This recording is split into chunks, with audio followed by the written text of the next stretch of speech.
investment in our country.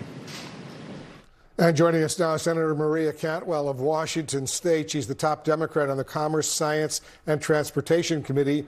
Today, Senator, you and Republican Senator Chuck Grassley actually introduced a bill to reassert congressional authority over U.S. trade policies. How would this bill achieve that? And do you think there's enough support for this legislation to pass both the Senate and the House? Well, Wolf, we thought it was critical that we get this discussion going. The fact that Congress's duty and responsibility is not just interstate commerce, but foreign commerce. And Senator Grassley, as a former chairman of the Finance Committee, has played a key role in making sure that we continue to play this role. So we're saying that, yes, Congress should review these issues, that it is time that in the past we may have directed a president to negotiate trade agreements, but this is time now because of the lack of rules-based approach to this, that Congress should review this.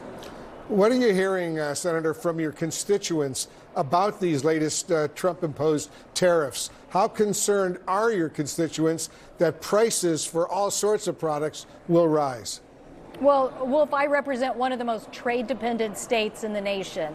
And when you think about the state of Washington, you think about aviation, airplane exports, you think about Microsoft and technology exports. You think about a big agriculture state with apples and cherries and wheat. Wheat, 90% of it is exported. So and we have lots of ports where we move everybody else's products to overseas markets. So we want to increase exports, and we do that by opening up world markets. And so we want trade, not tariffs. Many foreign leaders, as you know, across the world right now, they are vowing to retaliate against the United States. So what could that mean if this global trade war escalates even more dramatically? Well, I think I just heard on the break there the Premier of Canada saying he is retaliating. I think that's what I heard. And so that is the point about tariffs. Why? They should, in my opinion, we should be building alliances. What tariffs mean is you're in the start of a trade dispute that could last years. In fact, we had one in our state on polysilicon that lasted over 10 years and then still didn't result in any progress. So all that the tariff means is that you are in a dispute, the retaliation makes it worse, and then the consumer pays the price. We should be building alliances to open up markets, and the United States should continue with capitalism. Your guests that were just on were outlining why this is so critical. The world has changed even since the last Trump administration. Supply chains are more integrated and they are more interdependent, but we're driving down the cost of production. And so now, all of a sudden, if you throw a wrench in that, it hurts everybody, but particularly businesses and consumers. Our CNN Politics senior reporter, Stephen Collinson, writes this, and I'm quoting him now from his article on CNN.com, quote, Trump's 2 terms are proof that the benefits of globalization are not universally shared.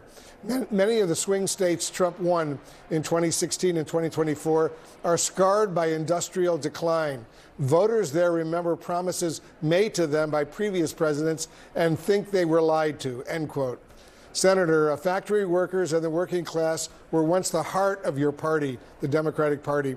What do you say to these Americans who are desperate for those jobs to return to the United States? Well, that's why we fought so hard for the CHIPS and Science Act and was so proud that we had Intel committing to a factory in Ohio. That was massive. It's saying that the high-tech economy can come to a community by you. And you have to grow and skill the workforce. So we want to, besides opening up markets, want to make a major investment in upskilling the workforce of the United States to take advantage. But with those bills, the Innovation Act that we did, you saw lots of supply chains on battery technology, next generation technology, on semiconductors, all moving to the United States. People were saying, if you want to innovate, go to the United States, and they will drive down the cost. But this just threw a wrench into that. We're seeing more warning signs right now that the tariffs just announced by President Trump threaten to plunge the U.S. and various global economies into recession. Is that where we are all headed? Well, I hope not. I hope that my colleagues will join us today in saying, let's have a debate about this. I actually think it's a good thing to show that Congress is going to reinsert itself. But the point here is the reason why you have a trade regime is to have rules, to have a rules-based discussion. That's so important when you're negotiating a trade agreement. When you go the tariff route, you are just throwing down and basically causing the economic disruption. So let's go back to what we in the United States want. We want access to a larger market. But we're also supposed to be the leaders of capitalism. We're trying to say that capitalism and capital markets, now, some other day you'll have me on and I'll talk about the things you need to do to rein in capitalism. But in general, we want more capital formation, more capital markets. We want exports. And when we, the United States, lead that charge, we bring other countries along with those rules-based regimes. And that's what we should be advocating at a time when it's important to have more alliances, not less. If you want to counter China, build some alliances with some other high-tech countries around the world and then lay that down.